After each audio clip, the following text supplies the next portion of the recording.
طور پہ ماہرین تعلیم کی ایک مجلس ہے جس میں 80% لوگ یہ کہہ رہے ہیں کہ پرائمری میں اس کے علاوہ کچھ نہیں ہونا چاہیے، اور وہ لوگ بھی شامل ہیں جن کے تعلیمی اداروں کو عمومی طور پہ انگریزی ذریعہ تعلیم کا ادارہ سمجھا جاتا ہے۔ تو یہ تو بہت اس میں خوشی کی بات تھی، لیکن اور خود وزیر تعلیم کا رویہ بھی مجھے دیانتداری کے ساتھ یہ کہنا چاہیے کہ مجھے متعصبانہ نہیں لگا، کم از کم اس نشست کی حد تک۔ اور میں نے جو وہاں گفتگو کی وہ تو بعد میں بھی آپ کے ساتھ کسی وقت تحریر کے طور پہ بھی میں دے دوں گا۔ وہ 8 نکات پر مبنی تھی، جس میں میں نے دستور کا بھی حوالہ دیا، جس میں میں نے عدالتی فیصلے کا بھی حوالہ دیا،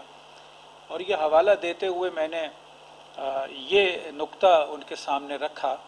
کہ کسی بھی فیصلے کو قبولیت عامہ اس وقت حاصل ہوتی ہے جب اس کے ساتھ قومی سطح پہ اتفاق رائے کا ایک تقدس موجود ہو، اور دستور کی دی ہوئی بات اور عدالت عظمیٰ کی جانب سے کہی جانے والی بات اس آپ کی اس ساری مشق کو ایک تقدس فراہم کرتی ہے کہ آپ جب ذریعہ تعلیم اور دستور کا فلاں شیخ یہ کہتی ہے کہ آپ بتدریج اس جانب جائیں گے۔ ہمارے ایک تعداد تو ہے معاشرے کو اگر آپ بحیثیت مجموعی سوچیں کہ جس کا یہ موضوع ہی نہیں ہے، لا تعلق ہے۔ ایک تعداد جس میں ہم لوگ بھی شامل ہیں، ہم مزاحمت کر رہے ہیں اس کی۔ ایک تعداد بہت بڑی وہ ہے جس نے سمجھوتا کر لیا ہے، اور ایک تعداد وہ ہے جو سمجھوتے سے آگے بڑھ کے اسے بخوشی قبول کر رہی ہے۔ اور تخلیق کون کر رہا ہے؟ ظاہر ہے اس میں تو ہم کہیں بھی نہیں ہیں۔ تو آج دنیا کے علوم ہوں، دنیا کی ٹیکنالوجی ہو، ابلاغ کی جو دنیا ہے وہ ہو، اس میں ساری پیش رفت وہ ہو رہی ہے جس میں کم از کم ہم اردو بولنے والے بہت پیچھے رہ گئے ہیں۔ یہ تو ایک حقیقت ہے۔ اس کے ساتھ دوسرا جڑا ہوا معاملہ یہ ہے اردو سے جس لیے ہم محبت کا اظہار بھی کرتے ہیں کہ یہ ہماری تہذیب کی زبان ہے، یہ ہماری اقدار کی زبان ہے۔ حقیقت میں جو بہت بڑی تبدیلی آ گئی ہے وہ یہ ہے کہ آج کے بچوں کو اور آج کی نسل کو جو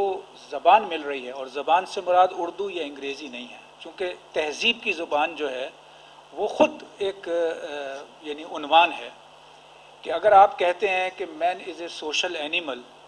اور آپ ساتھ ہی بچے کو یہ بھی بتا دیتے ہیں کہ انسان ایک سماجی حیوان ہے، تو یہ دو مختلف زبانیں ہونے کے باوجود دراصل ایک ہی زبان ہے۔ اور اس وقت میرے خیال سے اردو زبان کے لیے چیلنج دو طرفہ ہو گیا ہے۔ بذات خود اپنی موجودگی کو برقرار رکھنا،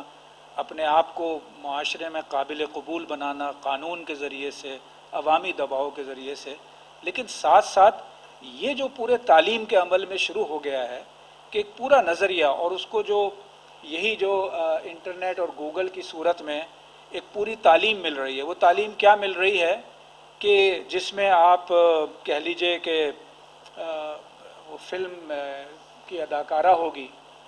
جو یہ کہے گی کہ دیکھیں نا بولڈ مناظر جو ہیں وہ تو کرنے پڑتے ہیں۔ اب یہ بولڈ کی ایک نئی لغت بن رہی ہے کہ بولڈ کا مطلب عریاں ہونا جو ہے وہ بولڈ ہے، یا سیکس ورکرز، سیکس انڈسٹری، پورن اسٹار۔ اب آپ ان سارے الفاظ پہ غور کرتے چلے جائیں تو یہ پورا ایک نظام زندگی اور تہذیب ہے، اور ہمارے یہاں یہ ساری چیزیں اس لیے قابل قبول ہو جائیں گی کہ اگر آپ اردو میں طوائف کہیں تو یہ تو قابل قبول نہیں ہے۔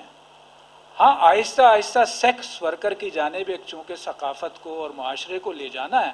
اور سیکس انڈسٹری، تو یہ سب چیزیں قابل قبول ہوتی چلی جائیں۔ ماحول پیدا کرنا، ایک عوامی دباؤ پیدا کرنا، میرے خیال سے یہ بہت ضروری ہے، اس کو کسی صورت نظر انداز نہیں کرنا چاہیے۔ اس میں جیسے آپ نے یہ 1.5 کروڑ دستخطوں والی بات کی، یہ بہت ہی مفید ایک مشق ہے، لیکن زیادہ اہم بات یہ ہے کہ ہم اس کے لیے دلائل کو کتنے مؤثر انداز میں ترتیب دیتے ہیں اور کتنے خوشنما انداز میں اسے پیش کرتے ہیں۔ اگر ہمارا تاثر یہ بن جائے کہ ہم ایک احتجاجی گروپ ہیں اور ہماری ساری دلچسپی ایک احتجاج کرنے میں، ایک مطالبہ کرنے میں اور دباؤ ڈالنے میں ہے، تو میرے خیال سے معاشرے کی اب جس انداز میں ان دنوں پرورش ہو رہی ہے اور جس طرح کے نئے نئے ذرائع آ گئے ہیں دباؤ ڈالنے کے اور اپنی بات پیش کرنے کے، اس میں ہمارا یہ تاثر ہمارا وزن نہیں بڑھاتا، ہمارا وزن کم کر دیتا ہے احتجاج کرنے والے ایک گروہ کی حیثیت سے۔ تو ہمارے پاس دلائل ہوں، ہمارے پاس اختراع ہو، ہم نئے نئے طریقے اختیار کریں، دلچسپ طریقے اختیار کریں جس سے ہمارا پیغام پہنچے، میرے خیال سے اس پہ ہم